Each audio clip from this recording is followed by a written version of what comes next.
Every species on Earth, you, me, and that nasty neighbor of yours, is destined to go extinct someday.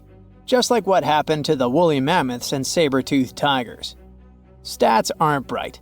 Scientists say that 99% of all animals that ever lived are now extinct. Hey, what's that look on your face? Going extinct is not the end of the story. Now listen up. Mammoths might make the greatest comeback ever and even be the key to saving humanity. Nope, they won't give away free money so that we don't have to work anymore, but they can sorta help the weather situation on our planet.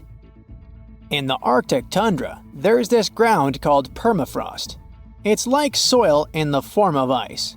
Soil turns permafrost when it stays super cold for 2 years straight. But now, permafrost is actively thawing out, and it's bad news for, well, everyone. Because while thawing, it releases a lot of carbon into the air. But what if we had large animals like mammoths there today? They would churn up the soil. The ground would freeze more deeply in winter. And then, in summer, a layer of grass would help keep the ground cool and prevent the permafrost from melting. Some scientists think that's a great solution. So now there's a company in the US that's trying to bring mammoths back to life. Okay, you got me. Not actual mammoths, but a sort of hybrid between an elephant and 1% mammoth DNA. It would be a northern elephant. Getting mammoth DNA is easier than you might think. They actually only went extinct about 10 to 14,000 years ago. Scientists are hoping to have their first elephant-mammoth hybrid by 2027. Let's hope it doesn't turn into a real-life Jurassic Park. Australia. A nightmarish place and a home to the most fascinating creatures on Earth. But here, the sad fate befell the Tasmanian tiger, also known as thylacine. Don't mix it up with the Tasmanian devil. That one is living and thriving. Nope, the thylacine was a marsupial predator that used to chill in Australia, South Tasmania, and New Guinea. It was a nocturnal who preyed on other marsupials, like kangaroos. In the 30s, the farmers suddenly claimed that thylacines were eating their livestock. Looking back at it now, that was probably an exaggeration. But humans started to hunt poor thylacines until they were all gone. And then it turned out that hunting away the important predator isn't the brightest idea. Who would have thought? You see, thylacines kept things in check by eating bad animals. So once they disappeared, the Australian wildlife was basically doomed. 35% of total mammal extinctions on Earth happened here. That's an awful world record. I know it sounds gloomy, but hey, maybe we can fix this. Remember that company we mentioned? It wants to bring back the thylacine too. Luckily, many thylacine embryos are still preserved in jars, like some creepy pickles. If we bring them back to Tasmania, this could help revive the entire ecosystem. Would you be happy to see them back in the wild? Me too. And I would also be happy to see you hitting those like and subscribe buttons so you can keep up with amazing facts all year round. We also have some huge dreams about tiny creatures. Take a trip to Mount Hotham Ski Resort in Victoria, Australia, and here you can find the mountain pygmy possum, a tiny bundle of cuteness.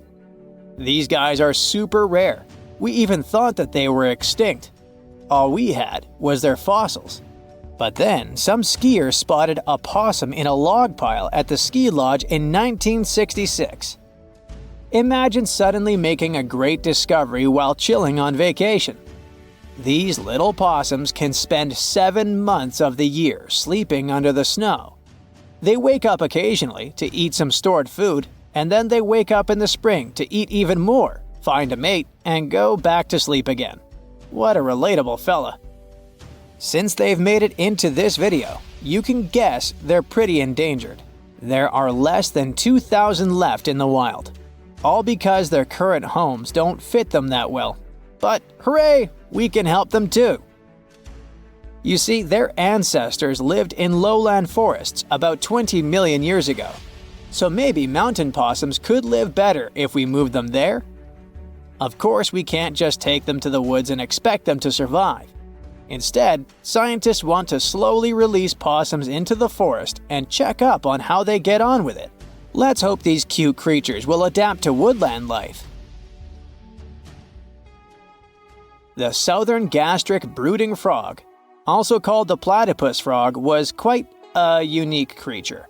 It was discovered in 1972 in Queensland, Australia. Back then, this fella shocked the scientists with its super weird birthing practices. Check this out. The mother frog swallows her eggs, turning her stomach into the womb. Then she doesn't eat at all for 6 weeks straight. I could never. Meanwhile, the tadpoles hatch in her stomach, start to grow, and eventually get so big that the mom literally has to breathe through her skin. And then she literally spews out her offspring left and right. Ugh. But this insane process is a great evolutionary achievement, which is why it drew everyone's attention. But the wonder didn't last long. By the mid-80s, all known species of these frogs vanished from their natural habitats. Why? We have no idea. There are many theories, but almost no evidence to back them up. In any case, over the years, these guys officially became extinct. But it all changed in 2013. Scientists started a groundbreaking project named the Lazarus Project. Now they want to resurrect these frogs to learn cool cloning techniques from them. Are you guys ready to copy their genetic preservation method? Yeah, me neither. But let's dive deeper. Literally go in the water. Meet the coelacanth. This creature lived in the oceans back when the dinosaurs roamed our planet, and didn't even notice the asteroids. These guys are the Methuselahs of the sea. They can live up to 100 years, and they don't even start thinking about leaving offspring until they're around 55. At least they've got plenty of time to live for themselves. We actually thought this creature had gone extinct about 65 million years ago. But then, the first Latimeria specimen was discovered off the coast of South Africa in 1938. Now they're known as living fossils. And these fish are enormous. They weigh around 200 pounds. They're also super stylish, with those lobe-fished paddles that make them look like disco balls. Oh, and they're great aerialists. Thanks to those versatile fins, they can even do headstands and swim belly up. The coelacanth is also a bit of a homebody. It's not very energetic and likes to live in underwater caves during the day, only coming out at night to snack on smaller fish and squid. Another animal who's literally me. Now we're trying our best to preserve this species, and I won't be surprised if it outlives us all. And finally, let's talk about the largest and most awkwardly looking flightless bird from New Zealand, the South Island takahe. The tale of the takahe started way back in the Middle Ages. Humans accidentally hunted them all away, and by the late 19th century, it seemed there were none of them left. But then, they were rediscovered in New Zealand in 1948. Poor guys did all they could to hide from us in the mountains, but we still got them. But it's different now. Since then, we've been trying our best to save them from extinction. There's a takahe recovery program going on, and it shows great results. They managed to greatly boost the number of birds in the wild. As of 2023, the takahe population has grown to around 500 birds. They're now considered nationally vulnerable, not nationally critical. It's a little progress, but progress nonetheless. Let's keep it up. A pre-Christmas miracle happened near the mouth of South Africa's Chilumna River on December 22, 1938. Marjorie Courtney Latimer, the curator of East London Museum, was on her routine visit to the docks. She was checking if there were any unusual catches from local fishermen. Suddenly, she spotted a strange fin sticking out of a pile of discarded fish. Intrigued, she cleaned off the slime to reveal an incredible discovery. A pale blue fish with silvery flecks, thin scales, and 4 fins that looked almost like limbs. And it was huge too, 5 feet long, weighing about 127 pounds. Marjorie actually specialized in birds, but she had always been fascinated by the natural world, including the ocean. She didn't know what the fish was, but she had a feeling that it was something special. So she had the fish loaded into a taxi and taken to her museum. She then went through lots of reference books, but no matter how hard Marjorie tried, she couldn't identify the species. She decided to show it to the chairman of the museum's board, but he just dismissed it as a common rock cod. Marjorie didn't listen to him. The creature fascinated her so much that she kept studying it, and even tried to preserve it by having it taxidermied, although she couldn't save the organs. Desperate for answers, she reached out to a fish expert, J.L.B. Smith. But tough luck, he was away at that moment. When Smith finally saw the drawing, he got instantly intrigued. By January, he finally wrote the response to Marjorie, saying the fish was giving him sleepless nights. He was eager to see it in person. On February 16, when he finally arrived at the museum and laid eyes on the fish, he was stunned. Suddenly, it dawned on him that he was looking at a coelacanth, a species believed to have gone extinct 66 million years ago. This made it a Lazarus species, an extinct species that reappears after a long absence in the fossil record. It was like seeing a fossil come to life. Scientists thought that this creature had vanished with the dinosaurs. Thanks to Marjorie's persistence, this became one of the most remarkable biological finds of the 20th century. The entire genus Latimeria was named in her honor. Turns out, fish was vibing in the deep ocean waters, completely unbothered by an asteroid strike for millions of years. Today, at least 2 species of coelacanth are known to exist. Both come from this ancient lineage that survived the test of time. They mostly live in the Indian Ocean, with some chilling around Indonesia here and there. Coelacanths look and behave very differently from other fish. Their creepy fins actually move in a way similar to how human arms and legs move. They also have a special joint in their skull that lets them raise a part of their head while feeding. That's because they're related to tetrapods, those guys that were the first to step out of the waters to the land. Michael Smith is a British naturalist. On July 2018, he was exploring the remote Wandiwoi mountain range in Papua, Indonesia. He was there to search for rare, pretty flowers called rhododendrons, but he accidentally took a photo of a funky-looking creature. Smith got very curious about this animal. He then returned for another expedition, this time with a local guide. He spent 10 tough days searching high in the mountains. The terrain was harsh, with constant rain, slippery ground, and leeches crawling into their boots. When they were already exhausted and close to giving up, the miracle happened. The team finally spotted and snapped a picture of the animal. This cute thing turned out to be the Wandiwoi tree kangaroo, the one thought to be extinct for 90 years. The first time it was discovered was 1928. It's a sad story. A biologist spotted it while studying the area, and this was the first and the last time we saw that animal. But as it turned out, it wasn't extinct at all. It's just a very elusive and sneaky creature. This marsupial lives in small, isolated, steep and misty forests. Very few people venture there, all because of the reasons we mentioned: the rugged terrain, dense bamboo thickets, lack of water. Even the local hunters had never seen one. They're super cute with their round face, reddish fur, and appearance that looks like a mix of a monkey and a bear. It's a weird type of kangaroo that jumps on the trees, not the land. When Michael Smith rediscovered it, he immediately contacted experts, including a specialist on tree kangaroos. The discovery was confirmed. Even though it's still hard to catch these creatures in the wild, they're still a mystery to science, and scientists try to protect the species. In 1996, researchers from the Wildlife Conservation Society were walking around the meat market in Thakek, Laos. Suddenly, they spotted a bunch of weird rats. Yeah, it may seem to be a common thing for a market, but those were no simple rats at all. At first, they thought it was a new species. They called this new rodent the Laotian rock rat.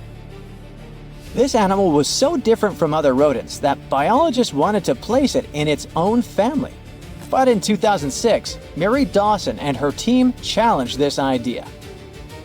They suggested that the Laotian rock rat might actually belong to an ancient family of rodents, the ones that were believed to have been extinct for 11 million years. In the same year, scientists finally captured and documented a live specimen. And guess what?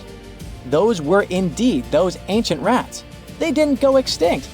They just preferred to avoid the spotlight and decided to go vibe in the limestone karsts of Laos and a small part of Vietnam.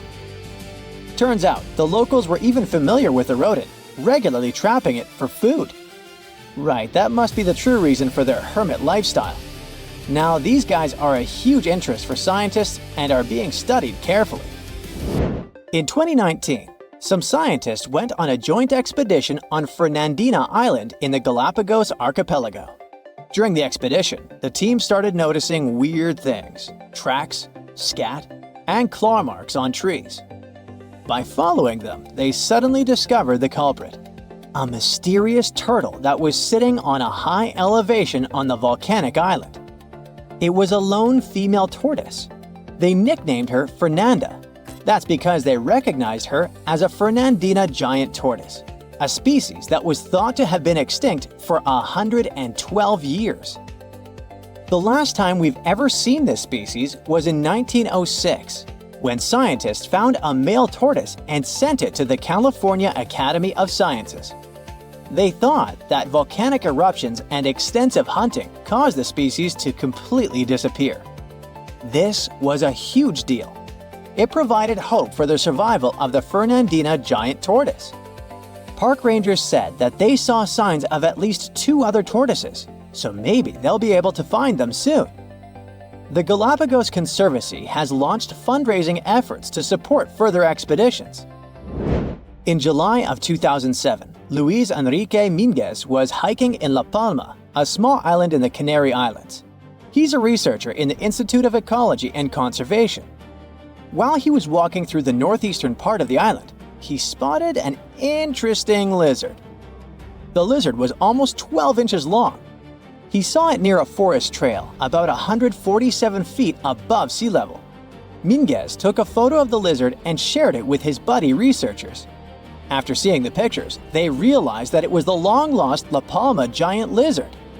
This species was presumed to be extinct for centuries. They thought that it disappeared within the last 500 years due to being hunted by cats and habitat destruction. Unfortunately, even though they were super hyped up at first, things didn't go so well next time. They did some follow-up expeditions in October of 2007, and then some more, but they couldn't spot the lizard anywhere again since then. The lizard probably lived in very high and dry spots of the island. Researchers hope to discover at least some of the lizards in the future and help them thrive once again. Deep in the Amazon, explorers just ruined the best game of hide-and-seek in history. They stumbled across a 500-pound snake snoozing in the mud, convinced its disguise was perfect. At first glance, it looked like a famous green anaconda, and then the lab tests came back. The massive predator turned out to be one of the largest snakes in the world, and a brand new species undiscovered for millions of years. The Amazon is one of the most unwelcoming places on the planet. It's like a video game setting where everything is trying to get you. You've got frogs that sweat neurotoxins, ants with stings that feel like getting shot, and electric eels that can tase you if you get too close. And that's just the start. But the real kings of the jungle are anacondas. They are the ones handing out the strongest hugs in the animal kingdom. They grow up to 15 feet and are heavy enough to rock a boat. An anaconda can squeeze about 30 times harder than a human hand and move its body of 400 pounds in a split second. That's why people don't casually swim here. However, nature decided that wasn't scary enough, and a recent expedition in Ecuador found an even bigger specimen. It was part of the National Geographic shoot for a show about extreme places, starring Will Smith. The team followed the local Waorani guides deep into the Bameno territory, a secluded area where they insisted the real giants lived. They weren't lying. On the riverbank was an unusually large female serpent. They named her Ana Julia. She was nearly 21 feet and weighing around 440 pounds. That's the weight of an adult grizzly bear. She stretched nearly to the NBA three-point line, but her weight was what made her unique. Most of us imagine snakes as long, thin garden hoses, but Ana Julia was wider than a human waist. There are a couple of reasons why snakes can get so huge. The river supports a lot of their weight, so they're not hauling huge bodies over land all day. They also don't spend a lot of calories chasing capybaras for miles. When they're hunting, they can set an ambush and wait for hours.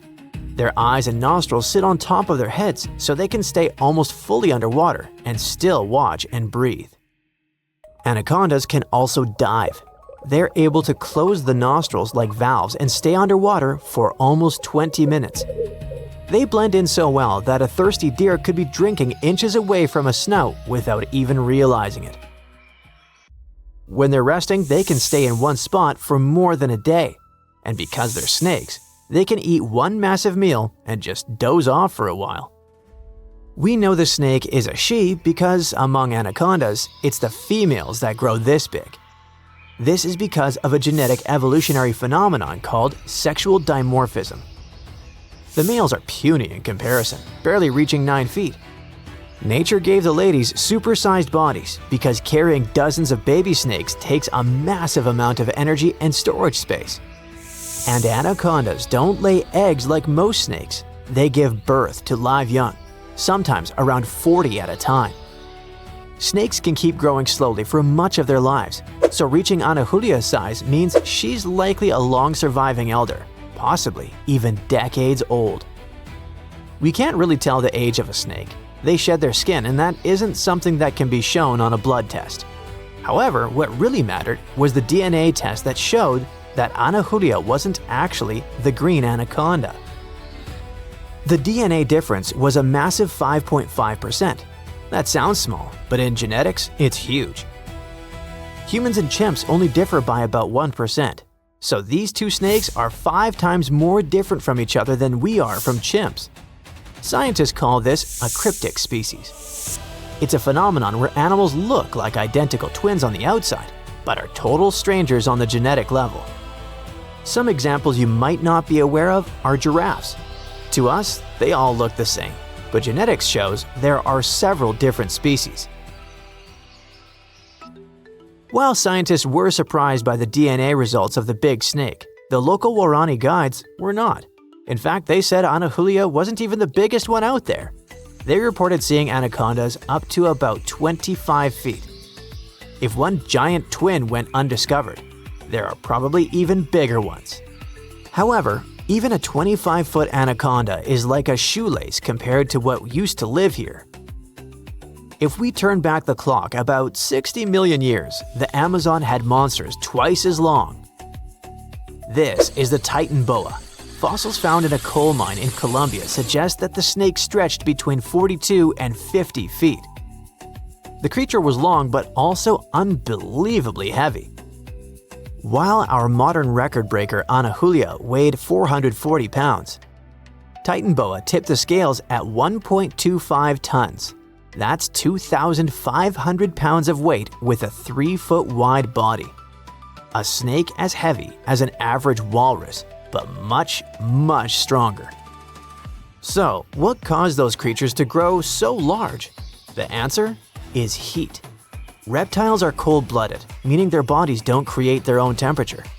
They depend on the environment outside. Back then, the tropics were warmer than today. In that kind of constant heat, a giant snake doesn't burn energy just trying to stay alive. It can grow larger and stay active more easily.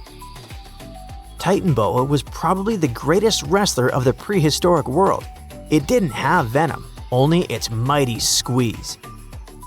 Researchers estimate it could reach 5 times the squeezing power of the modern green anaconda, which is already strong enough to lock down big prey. It had to be that strong because its favorite snack was giant turtles with thick shells. Was it strong enough to take down a T-Rex? That would be a cool fight, but impossible. Titan boa lived millions of years after the non-bird dinosaurs were gone, so they never met. Ancient oceans were home to some gigantic marine snakes. One of the biggest known examples is from a group called Paleophis. Fossils show that some of those sea snakes could grow just as big as Titan boa, around 40 feet. They were nothing like the small, colorful snakes we see today, hiding in coral reefs.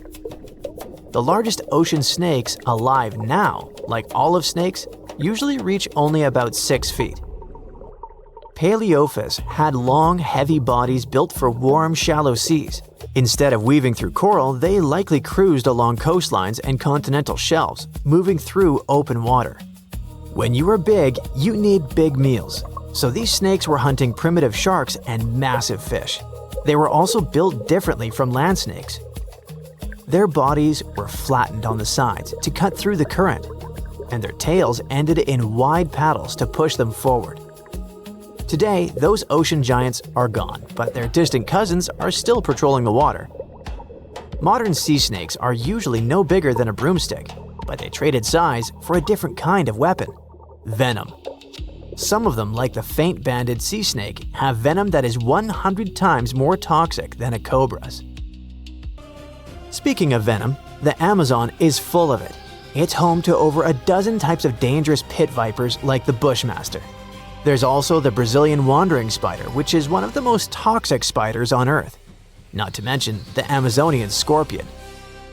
So the question is, what if some of these also have bigger and meaner cousins, just like the green anaconda and its newly discovered northern cousin?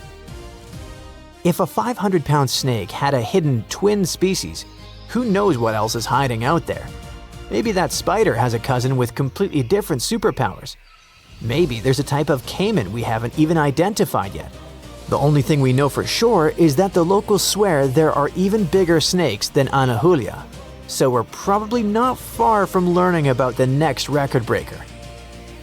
75 million years ago, North America was full of scary dinos, both walking and flying, and insects the size of birds. But the biggest predator there was something way scarier, a crocodile so massive it could swallow dinosaurs whole. This beast was roughly the length of a school bus, weighed more than 5 tons, and had teeth the size of bananas. Its name was Deinosuchus, which literally means terrible crocodile. And trust me, it lived up to that name. Scientists have found its fossils all across North America, from Mexico to Texas to New Jersey and Montana. It means this monster could live pretty much anywhere it wanted. It wasn't picky.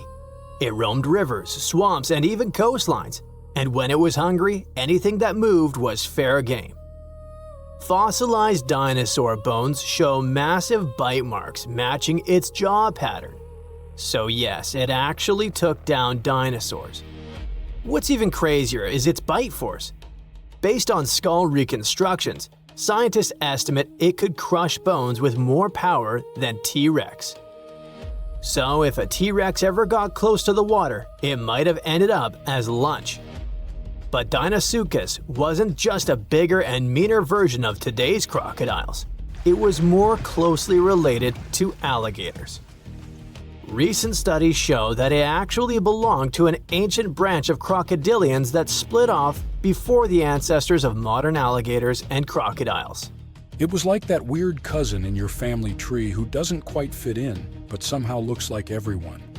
It had traits from both groups, like salt glands that helped it survive in both freshwater and saltwater.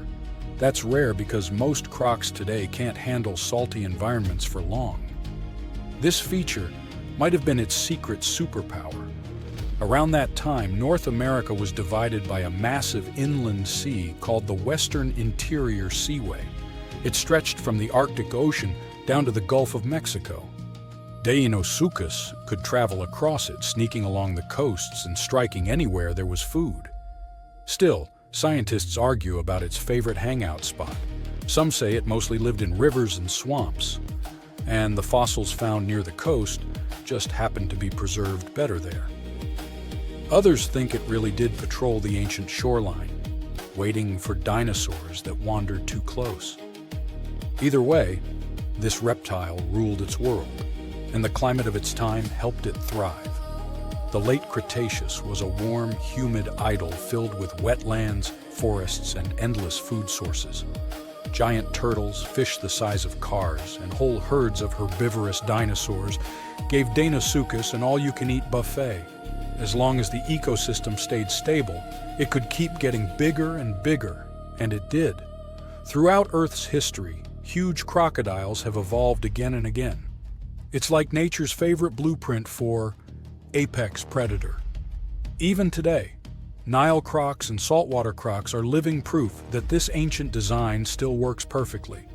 Some scientists even joke that crocodiles are basically dinosaurs that decided to chill and wait it out. They survived mass extinctions while most other big reptiles vanished. Deinosuchus wasn't so lucky and went extinct around 73 million years ago, most likely because the environment changed and its food sources dwindled. But the ocean is still full of mysteries. Maybe some gigantic croc-like beasts are still lurking out there. And while we're guessing, let's look at some other prehistoric creatures that make scientists rewrite what they thought we knew about life on Earth. First up, we have the Dragon of Death. Don't even make me pronounce its full name, Thanatosdracon amaru.